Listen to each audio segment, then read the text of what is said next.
Hi, this is Linda Vidi from Linda Vidi's Life Coaching and Counseling, and I want to do a short video with you today about debriefing.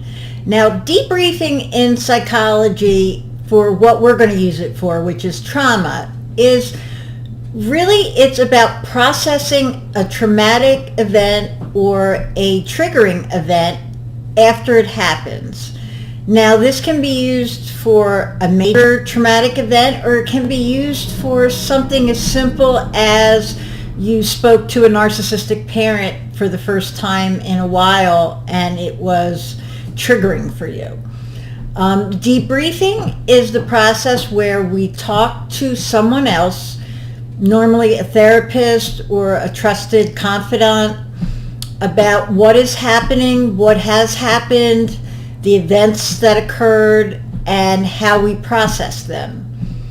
We also would want to see how we are feeling about it, how it's impacted us physically, emotionally, spiritually, what got triggered during the event and why.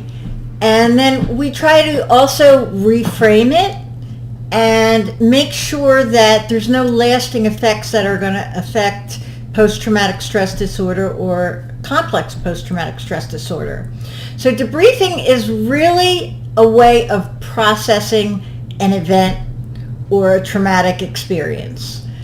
It sounds very simple, and it can be, but if you do not have a therapist at this time and you have one of these events, you can still process it outside of therapy. There are different ways we do this. I actually do it myself sometimes, and I either journal and write it out. If I can't write it, I have some people tell me they can't journal, so I say hit record on your phone and just start talking about it. Just talk it and let the recording type itself. And you can do it that way as well. And then look back at it and go through it and kind of do the work that a therapist would do on your own. I'm not suggesting that, obviously, but if that is the only method you have, it can work. Another way you can do it is just calling someone on the phone that you trust, maybe knows the situation, understands what you're dealing with and your experience, and really talk it through with them. Get their perspective on it. Let them allow you to vent and then give you feedback on it. So that's another way you can do it. I've heard people do it in support groups as well. They can, get feedback in support groups and process it there, so they can get more than one amount of feedback. My suggestion always is to, if you have a therapist, use your therapist for debriefing if possible. But there are these other ways you can do it.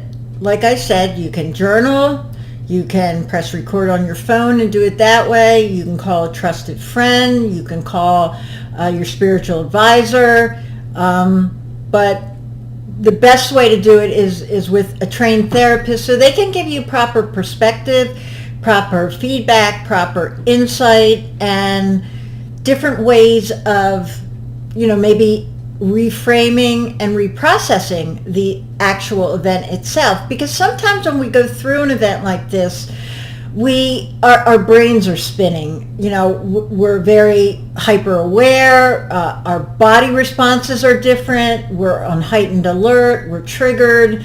We may not remember appropriately if it's traumatic for us.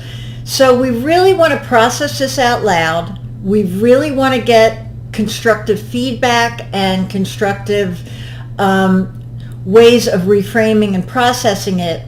And then we can kind of, you can still be processing it throughout your week after you do the debriefing, but debriefing is a way to get it right when it happens, right after it happens, or shortly after it happens, and it will help the psychological damage that can happen from some of these events. So that is the purpose of debriefing. That is the process of debriefing. And if you need help with this, I would urge you to reach out to me. If you have any questions, you can leave them on comments below, or you can comment below how debriefing has helped you. But message me. I will return your message, and I will help you through this if you need help with it.